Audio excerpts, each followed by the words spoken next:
ミステリーバラエティトーナメント。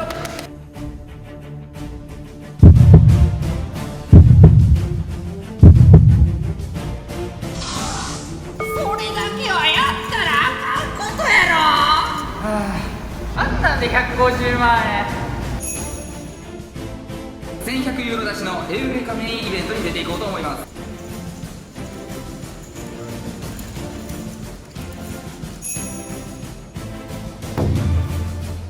というわけで、前回の動画を見ていない方、この動画を見た後にこちらの動画に帰ってきてください。春ポーカー、現在かなりスタックを伸ばした状態で Day1 をプレイしています。まだまだスタックを増やしていくぞというところで、このハンド、エースジャックスーツ、ミドルポジションから、現在ブラインドが500戦、BB アンティ戦の状況で UTG からレイズ2200点が飛んできている状況となります。オープンされたのが UTG ということもありますし、3ベットするにはこのエースジャックスーツ少し弱いかなと思いました。ですが、いきなりフォールドするのもさすがに消極的かなということで、春ポーカーはインポジションからコールを選択。 SB そして BB のプレイヤーがフォールドしてヘッズアップでフロップに参る形となりました。ポジションの優位性を生かして立ち回っていきたいところというところで、フロップは853の2スペードのボード。春ポーカーにとってかなりいいボードが落ちてくれました。春ポーカーはボードに対してエースジャックの2オーバー、そしてナッツフラッシュドローがついている状況となります。ポジションがいいこともあるのでフロップから暴れることもできますし、じっくりと落ち着いてショーダウンまで目指していけるハンドでもあります。そのような状況で UTG のプレイヤーからコンティネーションベッド2500点が飛んできました。このベッドに対しては春ポーカー、コールを選択するかレイズを選択するかで悩んでいます。もちろん相手がオーバーペアを持っている可能性はありますが、春ポーカーテンズ以下のポケットペアに対しては 50% 以上の勝率があります。相手自身エースキングやエースクイーンなどでこのようなベッドを選択することはあると思いますし、今回はレイズ6500点を選択することによってエースキングやエースクイーンを下ろせたらいいし、キングクイーンなどもエクイティを捨てさせれたらいいかなというふうに思いました。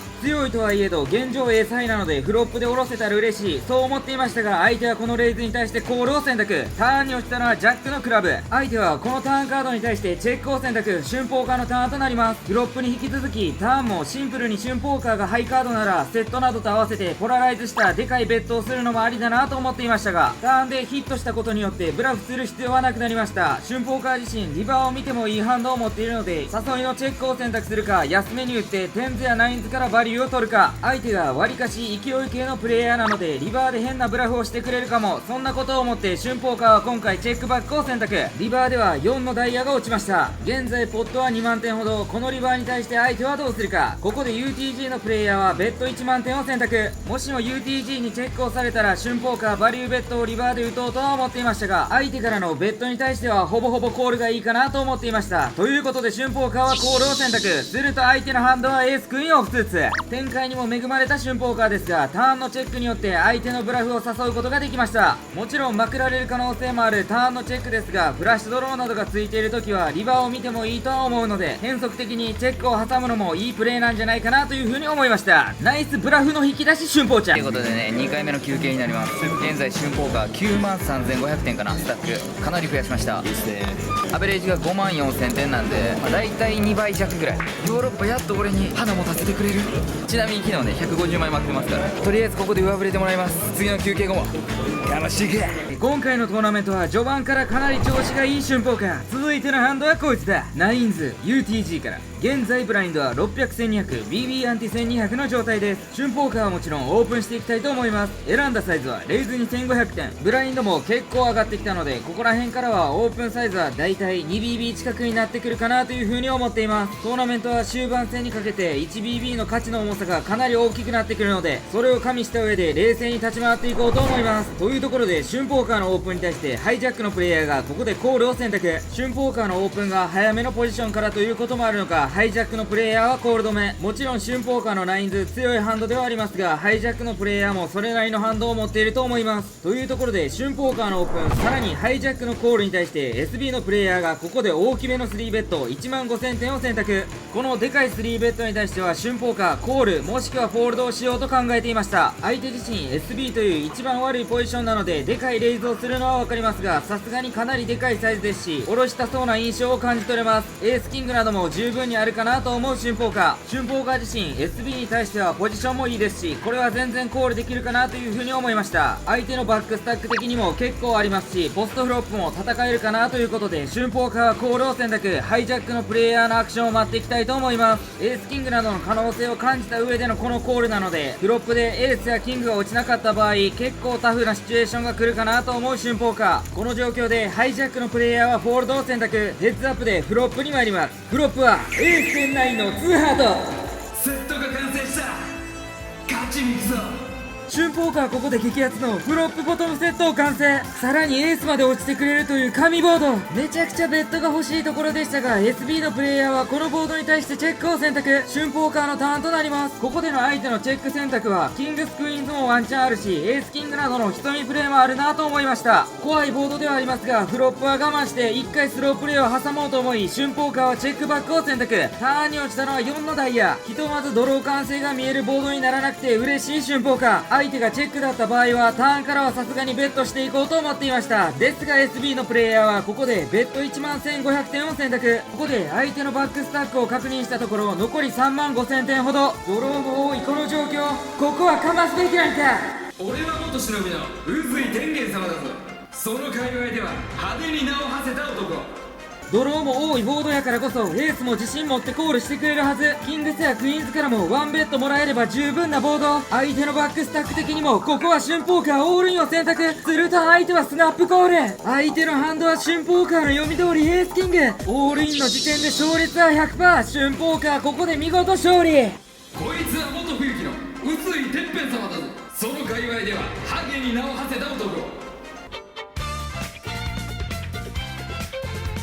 ということで春ポーカーはセット VS トップヒットトップキッカーの勝負で 100BB を超える12万4900点のポットを獲得。これはマジで上振れた。いけるぞ春ポーカー。はい、ということでテーブルがブレイクしてね、上の階に移動になりました。多分春ポーカー現在13万点ぐらいかな。アベレージの倍ぐらいあります。いやー、やっと来たね。昨日一昨日ついてなかった分もあるんでね、こんぐらい帰ってきて当たり前じゃない。 WSOP といいちょっと EPT でもかわしちゃう。今からの戦い方はどんな感じなの？今日で多分インマネまで行くらしいんよ。結構遅くまで深い時間までプレイするらしいから、インマネラインでチップを持ってた時にはチップリーダーの圧力をかけてそこのエッジは出していきたいなと思ってます。だからまあ性欲で勝てるのかって話。いや、そうですね。まあ下でしこったったら勝ちっす。というわけでテーブル変わりまして、続いてのハンドはこいつだ。キングとキングでキングスミドルポジションから。正直あれ期待した人手挙げて、そう簡単にはご褒美あげへんで。ということでブラインドは現在 1000、1500 BB アンティ1500の状態です。その状況で UTG プラス1のプレイヤーが 2BB オープンのレイズ3000点を選択。春ポーカーの右隣に座っている UTG プラス1のプレイヤーのスタックを春ポーカーは確認。3万点ほどのショートのプレイヤーでしたが、春ポーカー自身3ベットをしていくハンドでしょうということで、今回はリレイズ8000点を選択。後ろに構えているプレイヤーがショートのプレイヤーしかいなかった場合、オールインを選択することもありますが、今回の場合後ろにディープのプレイヤーが何人もいたので刻む3ベットを選択。この春ポーカーの3ベットに対してカットオフのプレイヤーまではフォールドしてボタンのプレイヤーが悩んでいます。ここで悩んでいたボタンのプレイヤーが4ベット1万8000点を選択。春ポーカーにとっては激アツの展開が来ました。ボタンのプレイヤーがディープということもあるので A シーズはさすがに怖いですが、ボタンは3ベットレンジ、さらに4ベットレンジが広くなりがちです。このキングス十分に自信を持っていけるハンドでしょう。というところで UTG プラス1のおじいちゃんプレイヤーがここでコールを選択したんですが、4ベットに気づかず春ポーカーの3ベットに対してコールしたと勘違い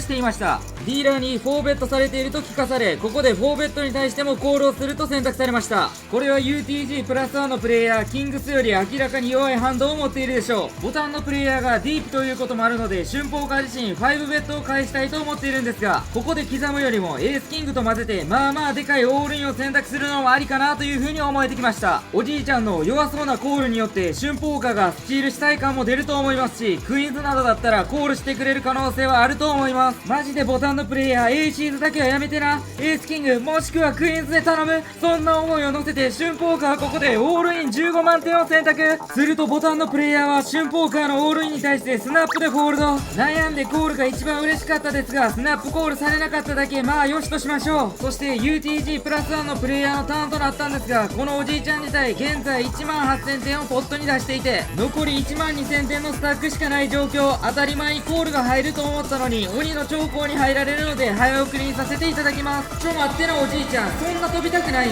つまで待たせるん。判断が遅い。さすがに遅すぎるので見かねたプレイヤーがクロック要求をされましたが、おじいちゃん自体ボタンのプレイヤーがフォールドしていたことに気づいていなかったようです。ということでここでコールを選択。春ポーカーはキング総称、すると相手のハンドは4ポケ。春ポーカー自身この状況で 80% の勝率は持っていますが、全然まくられてもおかしくない。フロップは10-5-7のレインボー、ターンは7ハート、リバーに落ちたのは6のスペードで春ポーカーの勝利。おじいちゃんに対して少しかわいそうなことをしてしまったかなと思う春ポーカーですが、この後ちゃんとファックと言って帰っていきました。後腐れがないぞおじいちゃん。その後も勢い止まらずスタックを順調に増やし続ける春ポーカー。続いてのハンドはこいつだ。エースジャックオフスーツミドルポジションから。現在ブラインド上がって1000、2000 BB アンティ2000の状態です。春ポーカーミドルポジションからこのハンドをもちろんオープンしていきたいと思います。選んだサイズはレイズ4500点。このテーブルでも1時間ちょっとはプレイしたので、テーブルに座っているプレイヤーの印象をだんだんとつかめてきた春ポーカー。その印象を加味した上で臨機応変に立ち回っていこうと思っています。春ポーカーのオープンに対してボタンのプレイヤーまでフォールドされて SB のプレイヤーがどうするか。ここで SB のプレイヤーは3ベッド18000点を選択。トーナメント中盤戦にすると3ベッドの額としては結構大きなものですが、この人自身3ベッドがかなり多いプレイヤーでした。さらにこのプレイヤーの特徴として春ポーカーと同じぐらいのスタックを持っていて、かなりディープスタックと言えます。この状況から考えるとエースジャックオフスーツコールするには少し弱すぎます。ここはライト4ベッドをするかフォールドするかで春ポーカー悩んでいます。今回は相手が3ベッドが多いこと、さらにはディープスタックということで積極的にプレッシャーをかけていけるかなということで、エーシーズ、キングス、エースキングなどに混ぜて春ポーカーはライト4ベッドを返していこうと思いました。ここで春ポーカーが選んだサイズはライト4ベッド43000点を選択。キングスやエーシーズなどのめちゃくちゃ強いハンドを持っている時もこのようなサイズを選ぶと思うので、そちらのサイズに合わせていきました。春ポーカーも相手プレイヤーもかなりディープ同士の戦いなので、このライト4ベッドはかなりプレッシャーのかかる局面です。できればプリフロップですんなり降りてほしいなと思った春ポーカーですが、ここで SB のプレイヤーは春ポーカーの4ベッドに対してコールを選択ということで、ディープ同士の生きるか死ぬかのヘッズアップがいきなり始まりました。4ベッドポットでエースジャックオフスーツかなり心もとないですが、フロップにはやりたいと思います。フロップに落ちたのはクイーン99のレインボーボード。このボードに対して SB のプレイヤーはチェックを選択。このボードに対して春ポーカーは CB を打つのかチェックを選択するのか。相手がまずテンズ以上のポケットペアを持っていた場合、春ポーカーは CB で相手を下ろすことはできないでしょう。ですが相手の4ベッドコールレンジの中にエースキングだったり下ポケは一部含まれているんじゃないかなという風に思っていました。そこら辺のハンドなら安めの CB でも一発では大体降りてくれそうですし、ディープ同士の戦いということもあるので、ポットに対して割と安いベッドをしても結構プレッシャーをかけることができるということで、春ポーカーはポットに対して 33% ベッドのベッド3万点を選択。エースキングや8ポケ以下のポケットペアは割と安めでも降りてくれるやろ。テンズ以上のポケットペア持ってたらそれは知らん。基本的にこの CB で降りてくれなかったら春ポーカー諦めようと思っていました。この春ポーカーの安めの CB に相手は結構考えて、ここでボールドを選択。危ねえ、死ぬかと思った。昔までならエースジャックオフスーツで4ベッド、さらにはこのボードで CB なんか打てなかった春ポーカーですが、確実に心臓の強さが上がってきてます。ちなみに相手プレイヤーが今回のハンドを教えてくれたんですが、相手はエースキングを持っていたようです。いいぞ、かませてるぞ春ポーカー。おそらくこの時点で本日ポーカー稼働時間8時間を超えています。本日インマネが決まるまで続行されるということが分かっていたので、長い戦いにはなりそうですが、集中してプレイしていかないとなという風に思っていました。というところでこのハンド、エースクイーンオフスーツハイジャックからブラインド変わらず、現在も1000、2000 BB アンティ2000の状態で春ポーカーはもちろんオープンを選んでいきます。選んだサイズはレイズ4500点。どんなハンドでも基本的にはオープンサイズはほぼほぼ合わせていくようにしています。というところで春ポーカーのオープンに対してカットオフのプレイヤーはフォールドを選択。ここでボタンのプレイヤーが3ベッド13500点を選択してきました。もともと春ポーカーが座っているポジションのハイジャックのオープンレンジも広いですし、それに対して3ベッドを返すボタンのレンジもそれなりに緩いと思っています。相手によってはコールもしくはライト4ベッドを返した方がいいとは思うんですが、今回はシンプルにポストドロップを戦っていけるハンドかなと思い、春ポーカーはこのリレーズに対してコールを選択。ポジションは悪い状態ではありますが、ヘッズアップでフロップに参る形となりました。というところでフロップは886の2ハートのボード。春ポーカー自身ヒットをすることはできませんでしたが、バックドアでフラッシュドローがある状況となりました。エースハートもあるのでドンクベッドもありかなと思いましたが、春ポーカー今回はテクニカルなことはせずチェックを選択。するとボタンのプレイヤーも春ポーカーのチェックに対してチェックバック。ターンに向かいます。ターンに落ちたのはデュースのスペード。ターンでは春ポーカーチェックもしくは小さいベットをしてもいいかなという風に思っています。小さめのベットはエースジャックやキングクイーンなどハイカード系からのバリューを取りつつ、フロップでスロープレイをしたハイポケット系にターンから自由にベッドサイズを決めさせないようにするブロックベッドの意味も含んでいます。シンプルにチェックでショーダウンを目指してもいいんですが、安いベッドで主導権を握りつつ相手の様子を見たいなと春ポーカーは思いました。先ほども言ったような2オーバーに対してもバリューを取りたいため、今回はかなり安めのベッド9000点を選択。8を持っているレンジはこちら側に多いので、ハイポケットならレイズを返されてしまうかもしれませんが、こちらのベッドサイズが安いからといって相手もむやみやたらにレイズを返すことはできないと思います。そんなことを考えていると、ボタンのプレイヤーは春ポーカーのベッドに対してコールを選択。とりあえずレイズを返されなくてよかったなと思う春ポーカー、リバーに向かいたいと思います。リバーに落ちたのはエースのクラブ。ちょっと待ってください。単純な話なんですけど、これ勝っちゃっていいんすか？ということでリバーに落ちたのは激アツのエースクラブ。春ポーカーはトップ2ペアプラスクイーンキッカーとなりました。ターンまではハイカード系にバリューを取りつつ様子見のベッドではありましたが、リバーではがっつりバリューベッドを打っていこうと思います。ターンにはかなりドローの濃いボードになっていたので、相手が8をもし持っていた場合にはレイズを返される確率が高いと思います。そう考えると8の線はほぼほぼなくて、唯一あるのが相手がエースキングでターンコールしていた時、それが地獄だなという風には思っていました。ですがそんなことばっかりを考えていてバリューを取り逃したらもったいない。春ポーカーはポケットペアのガッツコールやエースジャック、エース10、エース5などに向けてバリューベットを打っていこうと思いました。現在のポット額は5万点、そのポットに対して春ポーカーはベッド3万5000点を選択。レイズが来たら結構悶絶しますが、その時はその時で考える。春ポーカー自身がバリューターゲットになり得るだろうなと思っているところに対してマックスバリューを取りに行くベッドサイズを選んできました。すると相手プレイヤーは春ポーカーのベッドに対してコールを選択。春ポーカーエースクイーンをショーすると相手のハンドはエースジャック。負けちゃった相手に対しては適切なアドバイスしたりひろゆき。お前生活保護受けたら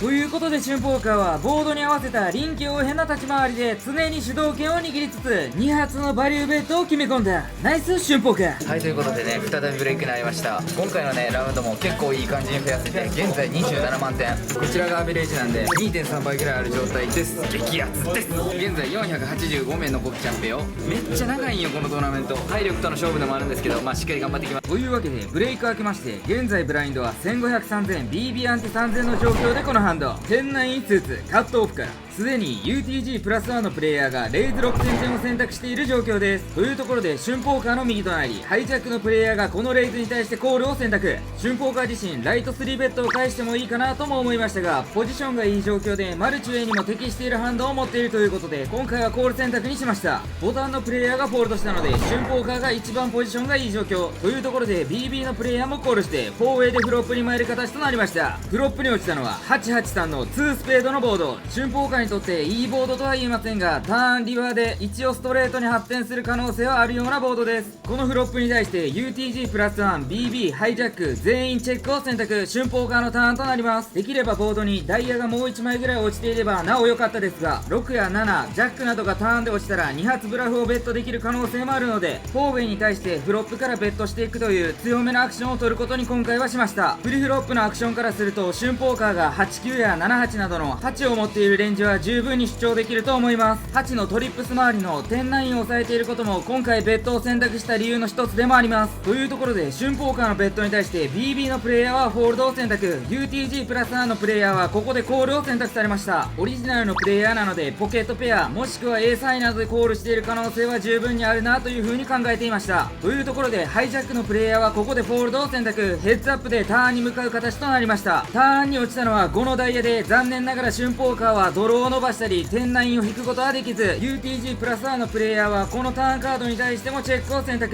ドローも伸びなかったのでここをベットしてしまうと打ちすぎなので春ポーカーはフリーカードを見に行くべくチェックを選択。リバーに落ちたのはジャックのクラブ。相手がハイポケットなどを持っていた場合はここでベットが飛んでくると思うので、相手からのベットには素直にフォールドしようと思っていました。ですが UTG プラス1のプレイヤーはここでもチェックを選択。ここもチェックの場合は相手がエースハイでフロップコールしている可能性は十分にあるかななというふうに思っていました。そう考えるとポケットペアにはもちろんコールされてしまいますが、相手のエースハイのみを下ろしに行くベッドを選択してもいいかなというふうに思っていました。現状10ハイのクソ弱い春ポーカー、ここは一発気合い入れてエースハイを吹き飛ばす。よろしいかしら。うどん大トップ。ペアとかにはコールされるやろうけど、ギリギリエースハイを下ろす額。春ポーカーここでベッド3万2000点を選択。リバーでもブラフベッドを選択した理由として、相手から見た春ポーカーの印象もありました。おそらく相手は春ポーカーがスペードのフラッシュドローを持っていた場合、フロップ打ったならターンも打ち続けてくるだろうなと思っていると思います。ですが春ポーカーはターンでチェックを挟みました。このアクションラインはどちらかというとフラッシュドローなどのドロー系を持っているアクションというよりかは、春ポーカー自身がポケットペアを持っていて、フロップはエクイティの確保のためにも別途オリジナルにコールをされたので、相手のハイポケットの危険性を感じてターンではリスクヘッジのチェック、リバーでは再びチェックをされたのでハイポケットの可能性はほぼほぼないと感じてエースハイに対してバリューを取っている、そのようなアクションラインに見せることもできるかなというふうに思いました。そのような考えのもとで春ポーカーは現在のポットを約5万点に対してベッド3万2000点を選択。この春ポーカーのリバーベッドに対して相手プレイヤーは兆候頼むから春ポーカーのブラフのストーリー伝われ、絶対にコールすんな。やめてもらいましょうかね。コール封印。相手は2分ほど長考した後にここでフォールドを選択。ナイス。フォーウェイという難しい状況で春ポーカーは10ハイという弱い役でポットを獲得。ブラフストーリーもベッドサイズも綺麗すぎるぞ春ポーカーで、デイワンが後半に行くにつれてテーブルの数も減ってきました。先ほどのテーブルもクローズしてテーブル移動したところでこのハンドエースクイーンオフスーツ BB から、現在ブラインドはかなり上がって2500、5000 BB アンティ5000の状態となります。スターティングチップが3万点のトーナメントなので、かなりブラインドが上がってきたことがわかると思います。ここら辺からは特に 1BB が大事になってくるような局面になってきます。というところで春ポーカーの対面に座っているミドルポジションのプレイヤーがレイズ1万1000点を選択。このテーブルの中でディープな方に位置する春ポーカーはこのオープンに対してエースキンオフスーツで3ベッドでプレッシャーをかけてもいいですし、あえてコール止めを選択するのもありかなというふうに思っていました。ですがここでボタンのプレイヤーがコールを選択。こうなるとスチールの期待値が高まったので、春ポーカー的には3ベッドをする気持ちの方が増してきました。対面に座っているオリジナルのミドルポジションのプレイヤーがショートなので、そこにオールインを返されたら少々だるいですが、だからこそプレッシャーをかけれる局面とも言えます。ボタンのプレイヤーのコールレンジとしてもそこまで強いハンドは想像しえないですし、ディープということを生かしてコールをされてもポストドロップでしっかりとプレッシャーをかけていけるかなというふうに思っていました。というところで春ポーカーはここで3ベッド4万1000点を選択。アウトオブポジション、そしてコールが1人入っていることから少し大きめのレイズ額を選択しました。この春ポーカーの3ベッドに対して対面のミドルポジションのプレイヤーはオールインを選択。これはあまり嬉しくない状況が来てしまいました。ここで春ポーカーミドルポジションのスタックを確認すると10万7000点ということが分かりました。およそ 20BB のオールインのため春ポーカーが出している分、さらにはポットに入っているチップを考えると、相手が A シーズを持っている場合以外はどうしてもオッズがあってしまうので、ここは泣く泣くコールを選択。相手のハンドはエースキングオフスーツ、ジャックスが出てくることを祈ってコールしましたが、これは厳しい戦い。それでも 27% の勝率はある。頼むからクイーン引いてくれと思ったら、まさかのフロップでキング。春ポーカーの負けとなります。ライト3ベッドを選択しようと思った時点でこの結果から逃れることはできなかったと思います。ここからは 1BB がものすごく大事と思っていたのに、ここで春ポーカーは 20BB 以上放出するという痛手を負ってしまいました。でも前半で蓄えていたからこそまだアベ以上ある。諦めるな春ポーカー。はい、ということでね、最後のブレイクになります。春ポーカーエースクイーン対エースキングのね、しゃあないオールインかな。あれ4ベットしたのが進化ってよかったかもしれんけど、オールインコールは間違ってなかったと思うんで、23万5000点ぐらいあります。アベレージよりかはまだ上です。残り多分25名ぐらい飛んだらね、インマネ確定なんで、1回休憩してインマネをね迎えたいと思います。現在ね、滞在時間でいうともう12時間超えてます。だけフォーカスさせんね。ということでね、一旦ちょっと休憩します。マジであと1ハンドで終わってほしい。次の次ベビーやから腹な感じな。ここで決まってくれたら一番嬉しい。でも27オフやったら絶対行くやろ。もう絶対行こう。条件揃ってるやん。俺のテーブルディープ多すぎてさ、俺がショート気味やからさ。ビビんなビビんなビビんな。はい、ということで最悪です1万2000点返してもう飛ぶわだるいし帰るわもう俺ここでインマネのタイミングとかさ喜べるやついるしょうもないインマネで喜ぶやつたった数秒で春ポーカーとカメラマンのことを嫌いになった方おめでとうございます。というところでこのハンドデンジャックオフスーツ BB から現在ブラインドが3000、6000 BB アンティ6000ということで春ポーカーは BB で1万2000点をすでに払っている状況となります。 BB が来る手前でインマネが決まってくれたら Day1 終了という一番上見のある状況にはなっていましたが、そんなことを考えていても仕方ない、一つ一つの判断を冷静に立ち回っていこうと思っています。というところでハイジャックのショートのプレイヤーが 2BB オープンのレイズ1万2000点を選択。本来このバブルラインの状況で春ポーカーはめちゃくちゃディープとは言えないので、春ポーカー以上のスタックの人とはプレイしたくないというのが本音です。そのような状況なのでディープのプレイヤーとはかなりハンドを絞ってプレイしていかないとなという風に思っていましたが、春ポーカーよりショートのプレイヤーのオープンということで、今回は逆に春ポーカーのスタックを利用して相手にプレッシャーをかけていくポーカーができるんではないかなと思い、今回はコールを選択。ヘッズアップでフロップに参る形となりました。というところでフロップはキング10-4の2クラブのボード、セカンドヒットではあるものの春ポーカーにとってそこまで悪くないフロップが落ちてくれました。シンプルにショーダウンを目指していきたいハンドを持っているので、春ポーカードンクベットはせずここでチェックを選択。相手プレイヤーのスタック的にも常にハンドを捨てていたら確実にインマネは決まるというようなスタックを持っています。それなのにわざわざオープンしてきたということはそれなりに強いハンドを持っているんだろうなと春ポーカーは予想していました。そのような状況でハイジャックのプレイヤーから3分の 1CB のベッド1万1000点が飛んできました。もちろん強いハンドを持っている可能性は高いですが、エースクイーンやエースジャックで一発頑張っている可能性もあります。もちろんこの小さい CB に対してはコールで対抗していこうと思います。というところでターンは9のダイヤ。春ポーカーはセカンドヒットに加えてクイーンでストレートのガットショットストレートドローがつきました。この状況においてもまだまだショーダウンを目指していきたいハンドを持っていると思ったので、春ポーカーはターンでもチェックを選択。ハイジャックのプレイヤーのアクションを待っていきたいと思います。シンプルにチェックバックされてリバーを見に行けたら嬉しいですし、ベットされたらそのサイズによって臨機応変に対応していこうと思っていました。するとハイジャックのプレイヤーは少し考えてここで3万点のベットを選択。ここで春ポーカー相手のバックスタックを見てみるとおそらく7万点か8万点ぐらいしか持っていません。このベットはそれなりに強いハンドを相手が持っていると思うので、コールドを選択するかもしくはアグレッシブにプレッシャーをかけに行くブラフオールイン選択もありだと思いました。春ポーカーは10ヒットに加えてナッツブロッカーであるジャックを持っています。春ポーカーのアクションラインとしてもジャッククイーンを持っている可能性は十分にありますし、インマネが決まるこのバブルラインでプレッシャーをかけた場合、おそらくジャッククイーンかキングスぐらいでしか相手はコールできないんじゃないかなというふうに思いました。もちろんショートからのオープンということもあるのでエーシーズやエースキングなどそれなりに強いハンドは持っていると思います。ですがこちら側にストレート2ペアの可能性がある限りエーシーズまでは下ろせると思いました。相手が春ポーカーに対してショートの状況でプレッシャーをかけるならここやろ。相手のベッドを跳ね返す仁義解放フルカウンター。春ポーカーはここで強気のオールイン選択。相手はこのオールインに対してスナップでフォールドを選択。神ブラフすぎるナイスフルカウンタ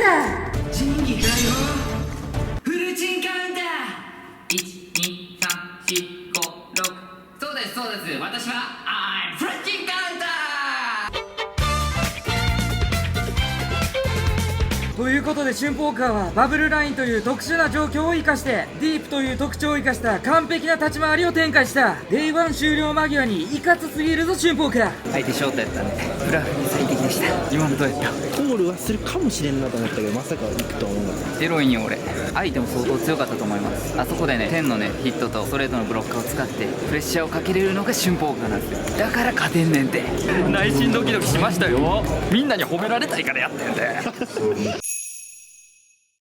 お金獲得インマネです。ありがとうございます。ここでねおめでとうと思った方はチャンネル登録とグッドボタンお願いします。はい、ということでね私服のチップ詰め作業です。頑張ったよマジで。誰も盗むなよ俺のチップ。はい、ということでね28万1000点でデイ2進出です。ナイス春ポーカー。た。明日からも全然戦えますねこれ。全然戦える。アベレージのね今多分 1.34 倍ぐらいあるんでね、明日はねいきなりオールインとかいう勝負じゃなくてしっかりとしたポーカーできると思います。皆さんこれからも応援よろしくお願いします。ここまでご視聴ありがとうございました。Life is Gamble チーズあ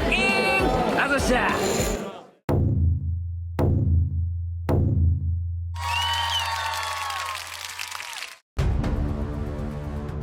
全然ある。マジで熱くなってきた。